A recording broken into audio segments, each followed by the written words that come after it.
Dieu lui a promis un fils, et il a attendu 25 ans, pourquoi Dieu fait-il attendre ceux qu'il aime? L'histoire d'Abraham donne une réponse que peu connaissent. Abraham, le père de toutes les nations, Genèse 11 à 25, les origines d'Abraham, un homme appelé par Dieu. Abraham s'appelait d'abord Abraham, il vivait à Ur en Chaldée, une grande ville prospère, mais remplie d'idolâtrie. Son père, Téra, emmena sa famille vers le pays de Canaan, mais ils s'arrêtèrent à Haran, c'est là que Dieu parla à Abraham.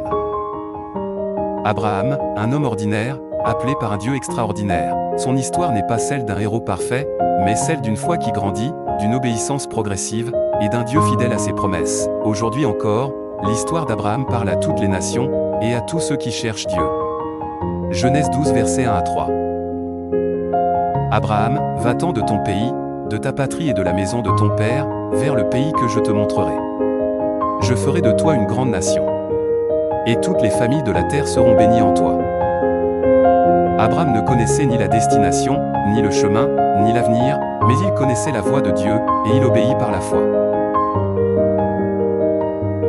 Un voyage de foi vers l'inconnu, Abraham quitta Haran à l'âge de 75 ans, avec sa femme Saraï, son neveu Lot, et tout ce qu'il possédait, il entra dans le pays de Canaan, que Dieu lui promit comme héritage. Abraham partit, comme l'Éternel le lui avait dit, Genèse 12 verset 4, Dieu lui apparut et lui promit ce pays pour sa descendance. Abraham bâtit alors des autels à l'Éternel, invoquant son nom. Abraham n'était pas parfait, mais il marchait avec Dieu. Épreuve et protection divine, une famine survint, Abraham descendit en Égypte et eut peur, il mentit, en disant que Sarah est sa sœur. Mais Dieu intervint, même quand Abraham faiblit, Dieu resta fidèle, Genèse 12 versets 10 à 20. Plus tard, Abraham se sépara de Lot son cousin pour éviter les conflits, avec humilité, car, pour eux, leur bien était considérable. Abraham dit, lève les yeux et regarde, tout le pays entier est devant toi choisi, si tu vas à gauche, j'irai à droite, et si tu vas à droite, j'irai à gauche. Et Abraham laissa Lot choisir en premier.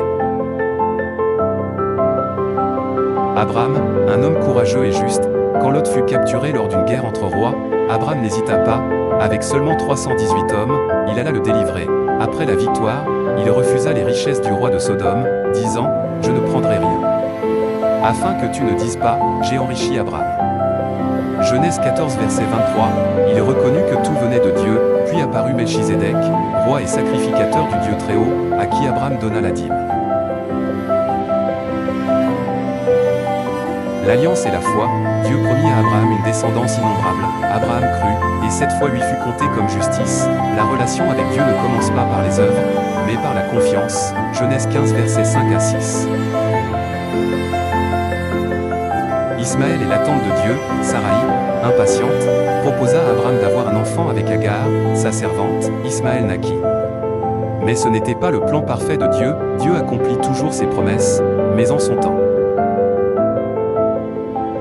Abraham devient Abraham, Saraï devient Sarah, Dieu changea leur nom, Abraham, père d'une multitude de nations, Saraï, Sarah, princesse, je ferai de toi le père d'une multitude de nations.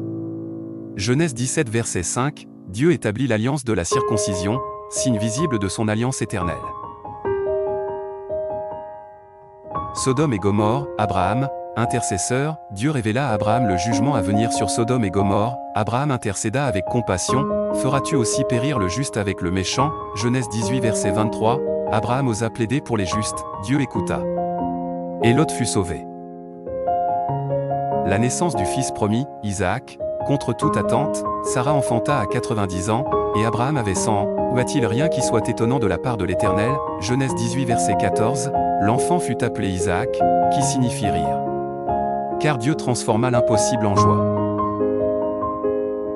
L'épreuve suprême, le sacrifice d'Isaac, Dieu mit la foi d'Abraham à l'épreuve. Prends ton fils, ton unique, celui que tu aimes, et offre-le en sacrifice. Genèse 22 verset 2, Abraham obéit, confiant que Dieu pouvait même ressusciter Isaac. Au dernier moment, Dieu intervint, maintenant je sais que tu crains Dieu. Genèse 22 verset 12, un bélier fut offert à la place d'Isaac, image prophétique de Jésus-Christ, l'agneau offert pour l'humanité. Pourquoi Abraham est le père de toutes les nations? Abraham est appelé père des Juifs par Isaac, père des Arabes par Ismaël, père des croyants par la foi. Abraham est le père de nous tous. Romains 4 verset 16, il est le modèle de la foi vivante, confiante, obéissante. La fin de la vie d'Abraham et son héritage éternel, Sarah mourut, et Abraham l'enterra à Hébron. Il trouva une épouse pour Isaac, assurant la continuité de la promesse. Abraham mourut à 175 ans, rassasié de jours, Abraham expira et mourut dans une heureuse vieillesse. Genèse 25 verset 8.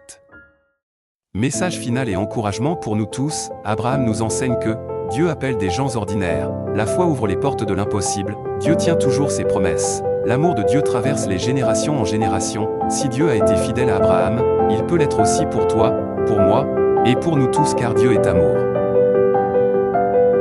Comme Abraham qui marcha avec Dieu, marchons ensemble dans la connaissance et la sagesse de Dieu. Abonne-toi à cette chaîne pour recevoir chaque semaine de nouvelles vidéos sur les personnages de la Bible, leurs histoires, leurs symboles et leurs enseignements pour notre vie d'aujourd'hui. Ta présence ici fait grandir cette communauté. Alors rejoins-nous en t'abonnant, en partageant et en aime maintenant pour nous encourager.